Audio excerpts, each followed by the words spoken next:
Here's what's coming up next on Contemplate.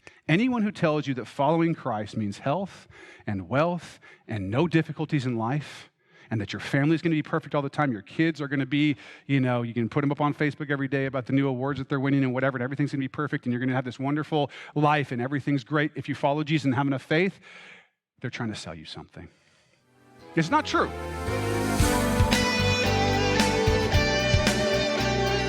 Just because you love Jesus doesn't mean that everything will always be great. And today in Acts 27, we'll see Paul going through a terrible storm himself. Here's Pastor David. So he tells him, look, this angel stood by me, right? And now, interestingly, what the angel said is that he's going to stand before Caesar. Before we knew that he was going to witness in Rome, now he knows he's going to be on trial before Caesar. He didn't know that when Jesus was talking to him, he didn't tell him that. He didn't tell him that much yet, just that he was going to witness at Rome. Now it comes out, oh yeah, you're going to stand trial before Caesar. So I don't know which is more, would I rather die in the shipwreck or stand trial before Caesar? I don't know, but he's going to testify in Rome at this point. Okay, so the good news for the people on the ship is that this angel has told Paul, the Lord has said, they're not going to die. They're not going to die. So let's keep going. Verse 27. Now when the 14th night had come, as we were driven up and down in the Adriatic Sea, about midnight, the sailors sensed that they were drawing near some land. Here's something kind of cool. About 100 years ago, according to my source, they did a study, like an intense study, and they asked these sailors from the Mediterranean, hey, this kind of northeastern wind and this kind of gale force wind and so on, how fast would the ships travel and so on and so forth. And they were able to actually determine that 14 nights in, based on the speed, which I think is like a mile and a half an hour or something that the ship would have done, they would have been within a few miles of Malta, which is where they eventually land. And so what Luke says here, even to the 14 night, again, just this detail. Who cares if it was 14 nights? How about after a while, a couple weeks, right? 14 nights. And that happens to be exactly the amount of time that it would take to get from where they were at Fair Havens to where they end up at Malta. So it's kind of a cool thing that they did that study. At least that kind of stuff is cool to me. I don't know if it's cool to you. All right, so let's keep going. And they took soundings and found it to be 20 fathoms. And when they had gone a little further, they took soundings again and found it to be 15 fathoms. So they didn't have sonar, right? So what they did is they had these ropes with like lead weights at the end of them, and they would be marked with distances. And so they'd throw those in the water and let them drag, and they'd see how deep it was. And so it's getting less and less deep. So they're clearly getting closer and closer to land. Then, fearing lest we should run aground on the rocks, they dropped 4 anchors from the stern and prayed for day to come. Now, the stern, for those of you who don't know boats, is the back of the boat, and the bow is the front of the boat. So the stern, so they dropped the anchors from the stern, and normally they would have actually dropped the anchors from the bow, but they dropped the anchors from the stern because they didn't want to completely stop the ship. They wanted to be able to slow it down, but let it continue its forward progress towards land. They're hoping to run aground, but not so fast that if they run into rocks or something, the whole thing goes bye-bye. So that's why they've dropped these anchors, these 4 anchors out of the stern. And they prayed for day to come. Well, yeah, I would be too. And as the sailors were seeking to escape from the ship, when they had let down the skiff into the sea under pretense of putting out anchors from the prow. I like this. So there's these sailors, and they're thinking, this is not working out well. And so they go over, and they're like, hey, we're going to let some anchors down from the prow.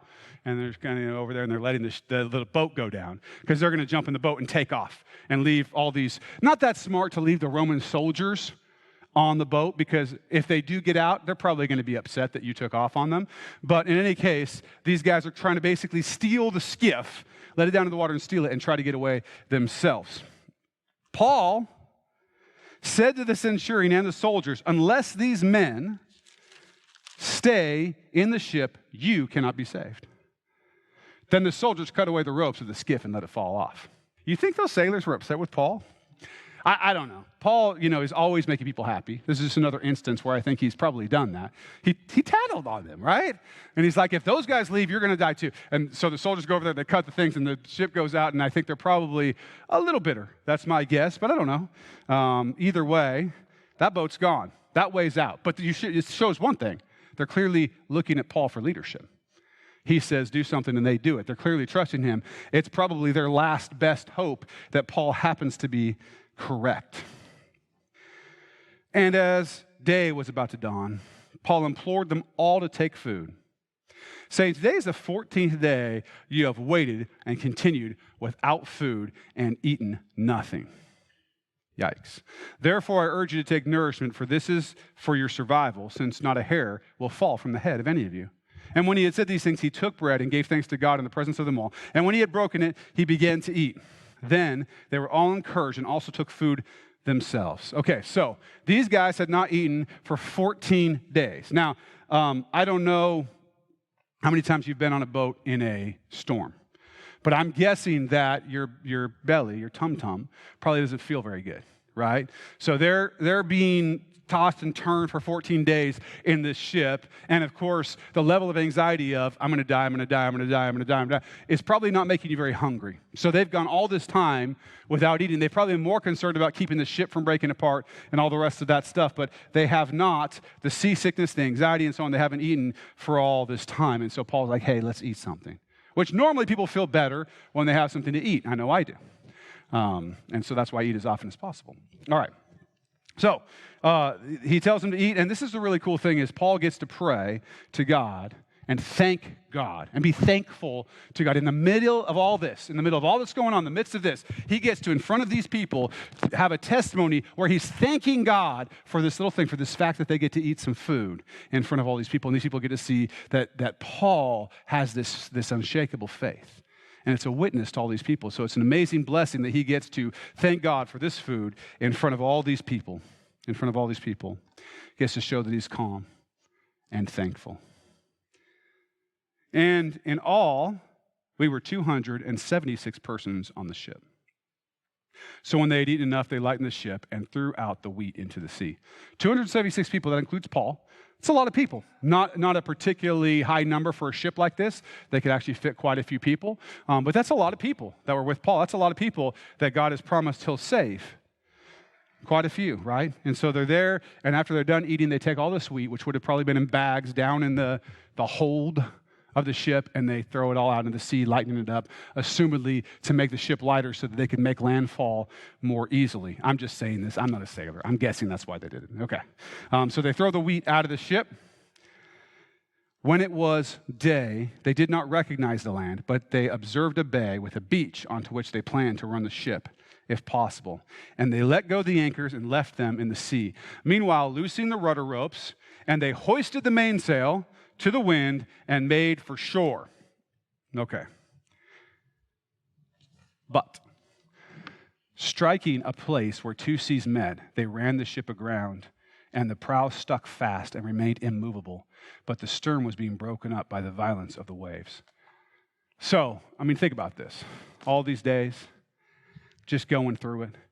Paul's like, hey, good things are going to happen here. God's going to save you, and so on. They're like, okay, maybe something's going to happen. We had a meal, had some bread. We're good. We're ready to go. Hey, there's the land. We're going to make it. Hey, we're going to make it. Right? And they start to go, and then the boat sticks in this sandbar.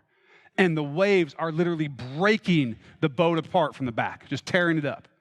That close to being saved. And right before they get there, now it looks once again like they're all going to die. Not fun, I'm guessing, not fun for them. All right, so what happens? And the soldiers' plan was to kill the prisoners, lest any of them should swim away and escape. Well, that's nice. As some of you may remember, a Roman soldier, if they lost their prisoner, if their prisoner got away or escaped, the Roman soldier could have to face the same penalty that prisoner would have had to face. So if any of these prisoners would have gotten death as a result of what they'd done, or even, a lashing, the soldier would have had to have that. So they'd rather kill these guys than let them possibly escape and be held accountable for them escaping. So that's not great for Paul, but that's what the soldiers want to do. But the centurion, wanting to save Paul, kept them from their purpose and commanded those who could swim should jump overboard first and get to land, and the rest, some on boards and some on parts of the ship. And so it was that they all escaped safely to land. So the centurion likes Paul. Paul's been, as I said, kind of leading this whole thing. And for the sake of Paul, it doesn't sound like it was for the sake of any of the other prisoners, but for the sake of Paul, he says, don't kill the prisoners. You guys who can swim, jump off, which implies something. Not everybody on this boat could swim, which is interesting because I wouldn't get on a boat if I couldn't swim, right? Because if you can't swim, bad things will happen if something happens in the boat. So it's even scarier for those guys who couldn't swim. But he says some of them could swim, so they swam. The other people, they grabbed boards, they grabbed parts of the ship that were breaking off, and every single one of them makes it to the shore. Everyone is saved, just as the angel told Paul. Go figure. Now this is, it's a great story. It's a very interesting story. If you like nautical tales, it's a good one. It's a good biblical nautical tale. And so I've been on a boat before in just gentle waves, okay? Went on a whale watching thing. I was like in 5th or 6th grade. I mean, just, the gentle whatever. And I lost my breakfast. So I cannot imagine what it would be like to be on a ship like this 14 days of being caught in the typhoon. You can't see the sun. You can't see the stars. It's dark. It's horrible. I can't imagine what that would be like. And through all of that, though, God took care of these people. And so let's dig in to this just a little bit. There's a happy side and a sad side to the story, right? The happy side's really easy. They all got saved. None of them died. They all made it to the shore.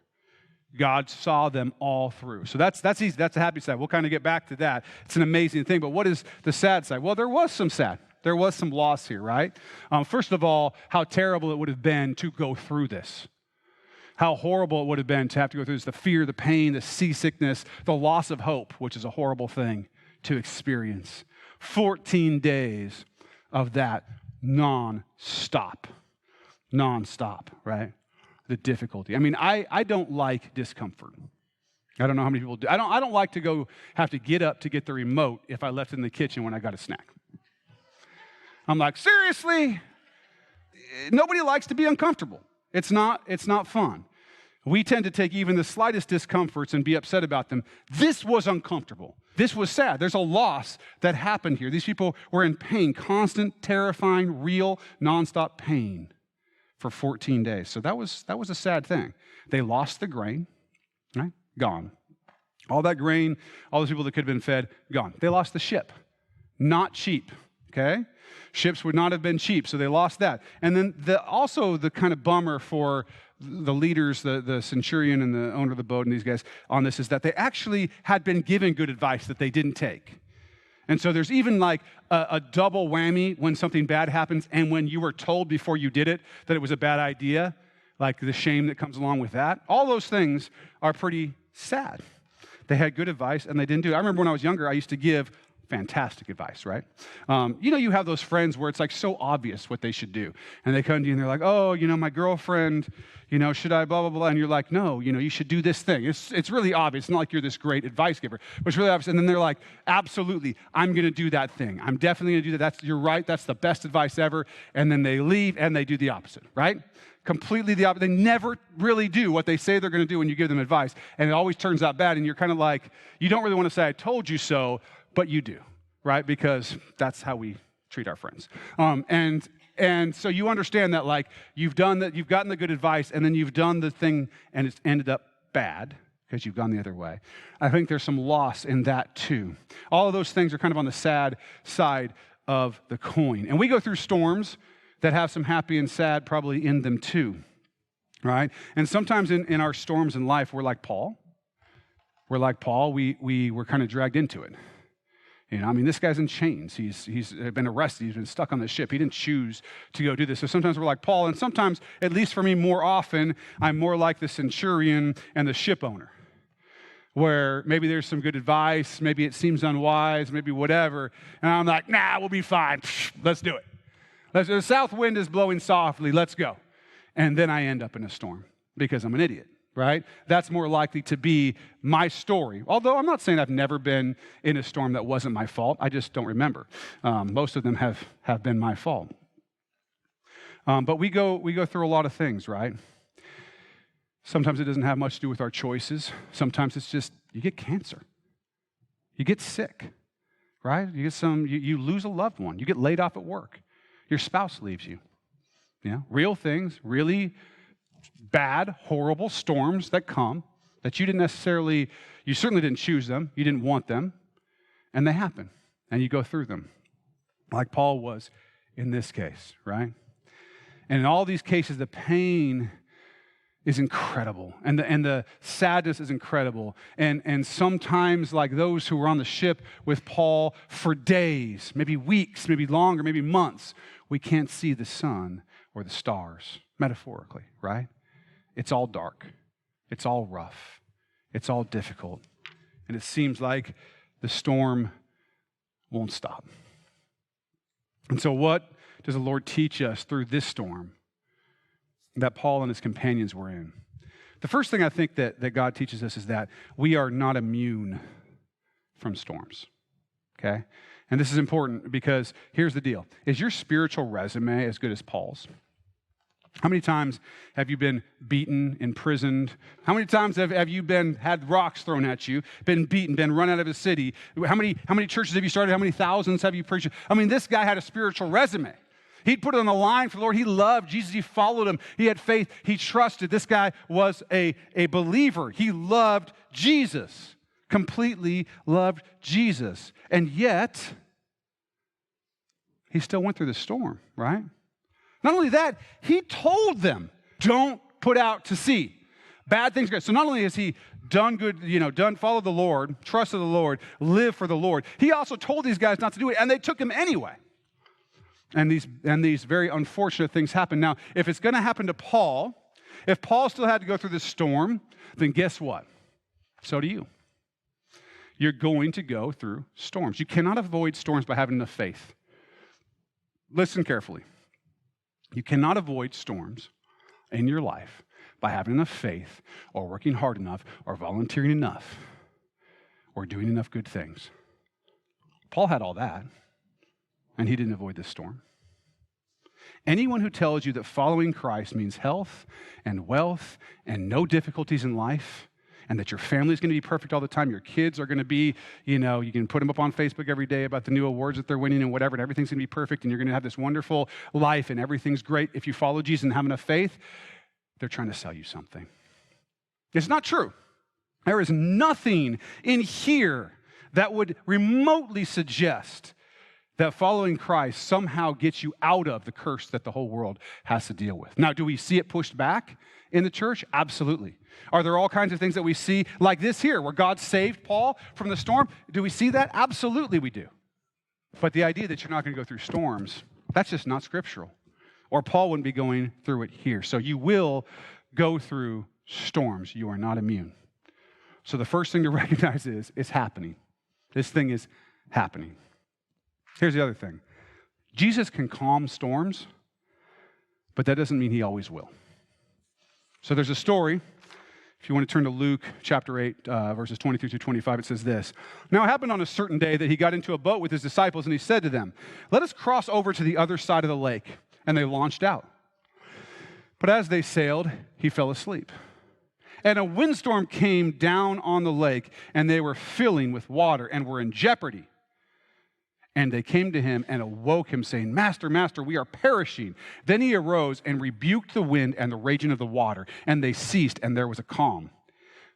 But he said to them, where's your faith? And they were afraid and marveled, saying to one another, who can this be? For he commands even the winds and the water, and they obey him. Listen, there's so much in this story, but for now, I want you to understand something. Jesus is in control. He commands the wind and the waves. If he wants to, he can say, quiet, be done, and it will stop. Jesus has that power.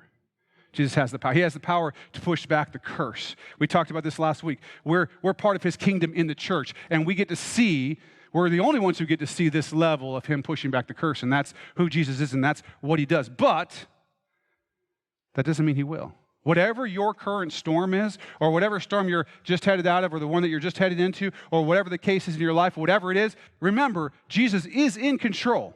He has the ability to just pull you out of it. He does.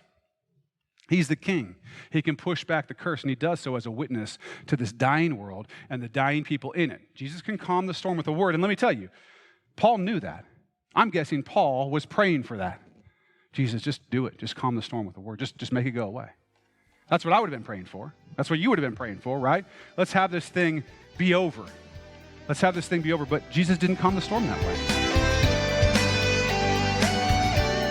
Our our ways are not God's ways, and often the storms that we cry out to Him to stop in our own lives have a greater purpose that we can't even imagine. Any storms raging in your life? Know that if God doesn't stop them, He will be right beside you and give you His strength and peace every step of the way. And of course, if we can help you find that, please call us at 360-885-9000.